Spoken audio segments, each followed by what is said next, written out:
Mulan is a fantastic Disney film celebrating its 20th anniversary this year, and because of that, it seemed time to watch the film again. It's a pretty basic story. Girl loves her father, but cannot bring her family honor through a good marriage, so she runs away and joins the military so that her injured father doesn't have to. I mean, seriously, that's sweet, but Daddy Fa Zhou is quite famous, at least in military circles, so I don't think he would have been a soldier in the front lines because he was all but crippled. So he could have been in the equivalent of a nice desk-type job or an officer protecting a part of China that wasn't being invaded. I mean, joining the army in general is not an automatic death sentence. But Mulan wanted to do something right, so she jumped the gun and took her father's place, saved China, and returned home a hero. And all that is awesome, but I think there's a lot about Fa Zhou that we don't know. For example, when Mulan tells everyone at the training camp who she's related to, the response to her father's name in the scroll is Fa Zhou.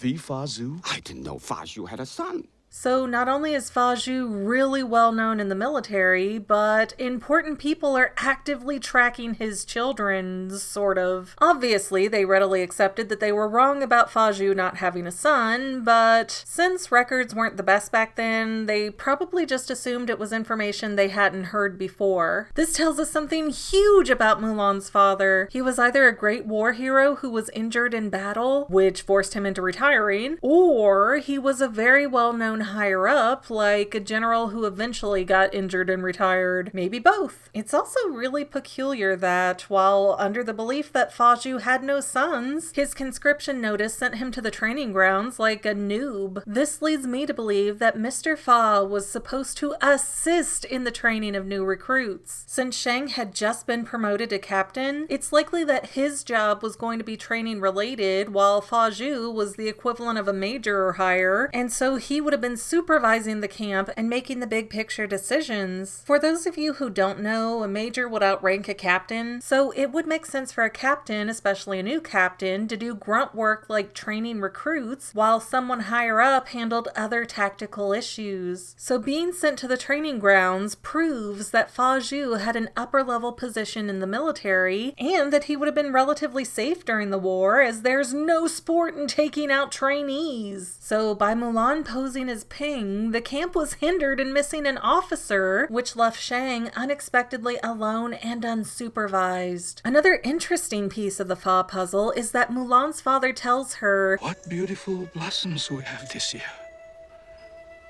But look, this one's late. But I'll bet that when it blooms, it will be the most beautiful of all." And then the Emperor says the exact same thing. The flower that blooms in adversity is the most rare and beautiful of all. I know Chinese proverbs are pretty famous and all, but it's really odd for a movie to repeat those lines unless there's some kind of context of a connection between those characters. Even though we can't be certain, we do see how the Emperor feels about war heroes. He thinks that they should be well trusted and put on his council to advise him. We also know that the Fa family had a very lavish lifestyle, living on a large compound with multiple buildings, land, and even many tablets with the names of their ancestors. That's not something that peasants and farmers could afford to do. So we know right away that the Fas are a very well-to-do clan. Now, perhaps the Fa family has always been rich landowners, but I don't think their family is really big enough to warrant what we see. Not only would someone rich with a lot of land be expected to have a lot of servants to take care of everything, which we know isn't the case because Mulan is doing chores, but traditionally, a successful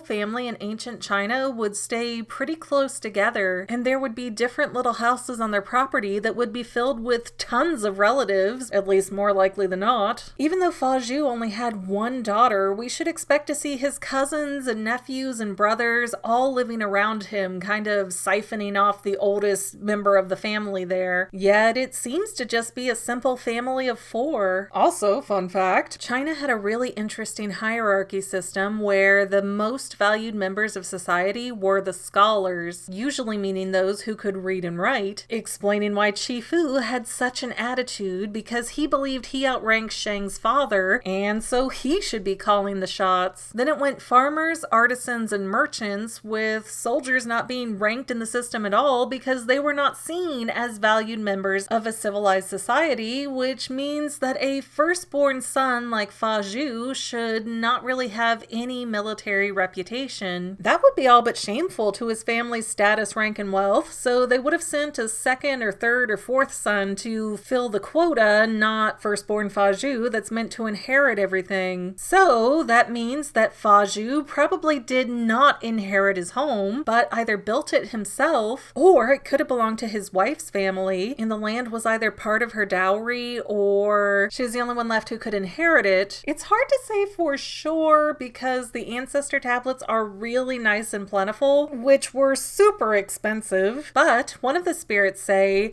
"Don't look at me, she gets it from your side of the family." Which doesn't make sense. Actually, most of what the spirits argue about sound like they're very distantly related. My children never caused such trouble. They all became acupuncturists. Your great-granddaughter had to be a cross-dresser! Which, again, no sense. A temple like that should ideally be all one family line, not really going into great aunts and cousins and the wife's family and things like that, which is perhaps suggesting that this is a combined temple with stones from both of the family's ancestors. But going forward with the idea that this has not been the Fa family home for generations, that tells us that Fa Zhou was not born rich, but became rich, likely through his affiliation with the emperor. Like I said before, the emperor has great regard for soldiers, especially competent and brave ones, and I believe someone known as the Fa Zhou would have earned himself a place on the emperor's council, being handsomely paid for his time and service. Also notice that the Fa family home has many dragons, and the one above their temple is a 4-toed dragon. Now that really means something in China. A 5-toed dragon would represent the royal family, a 3-toed dragon would be ministers or public officials, but a 4-toed dragon would be given to the noble families or those holding very high offices, again proving that either the missus was from a rich family or Fa Zhou was the right-hand man to the emperor. This wasn't a production mistake because the military flags only have 3-toed dragons, showing that Disney was paying attention to this detail. And that, my friends, is why Fa Zhou and the Emperor of China repeat an identical line. Because one man learned it from the other while they were working together. And when Mr. Fa became too old or too ill to work, or maybe he just got tired of the job, Fa Zhou bought himself a large chunk of land and started a family later in life, giving him only one child before he was unable to produce any more offspring, thusly explaining why Fa Zhou doesn't have a male heir, or at least a dozen other daughters running around, which, might also explain why the dog is called Little Brother and not something like, I don't know, Chew, because Mulan felt guilty-ish about being a girl in a family with no male heirs. Your son was your retirement plan in China, so really when Mulan doesn't get a good match for marriage, it's like she just failed her entire sick, ailing, aging family. And that's gotta be a very heavy burden to bear. It might not be reality, but theories are more fun! Fan mail, shout out.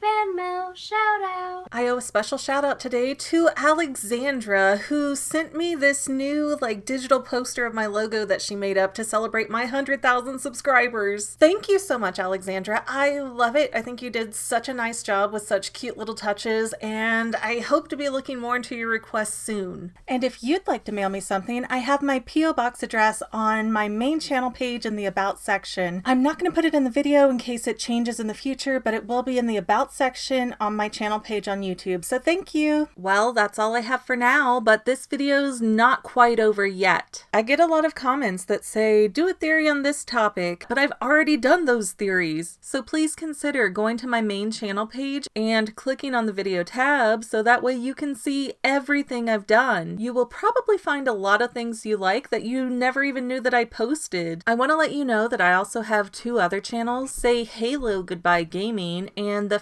channel-y family vlogs. Thank you so much for watching, and I hope you enjoyed enough to hit subscribe and share. I can use all the help I can get to let other people know that this channel exists. And if you made it this far, leave me a comment that says something like, "Hey, I made it to the end," and then let me know what kind of videos you want to see in the future. I can't make any promises, but the more people that request something, the more I can look into it. Okay, well, I love you. I'll see you in the next video.